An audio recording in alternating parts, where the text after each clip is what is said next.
উত্তরপাড়ায় প্রথমবার দু বোনের দোকানে বাসন্তী পোলাও আর চিকেন কষা নিয়ে 50 টাকা। হ্যাঁ একদম। কি শুনছি এটা? চিকেন, এক পিস আলু, লাল হ্যাঁ। লাল ঝাল ঝাল। আরে আরে ও দিদি, বাসন্তী পোলাও তো ফ্রাইড রাইসের চাল দিয়ে। হ্যাঁ একদম।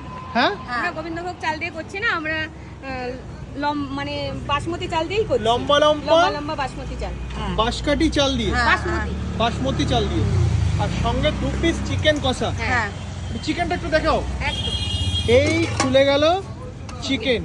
ওয়াও, একেবারে লাল লাল ঝাল ঝাল করে করা হয়েছে। রান্নাটা করেছে কে? দু বোনে। দু বোনে মিলে। তাহলে বাজারটা করেছে কে? বাজারটা ও করে। আচ্ছা, বাজারের ডিপার্টমেন্ট তোমার। হ্যাঁ, আমি করি। আচ্ছা, আর এ পাশে রয়েছে এগ ফ্রাইড রাইস। হ্যাঁ। এটা এটা এটা তুলে দেখো। এই রইলো এগ ফ্রাইড রাইস। আচ্ছা, এগ ফ্রাইড রাইসের সাথে 2 পিস চিকেন কষা কত? 60 টাকা। 60 টাকা। আচ্ছা, আর এই পাশে হাঁড়িতে কি রয়েছে? হাঁড়িতে রয়েছে চর্বি দিয়ে ঘুগনি।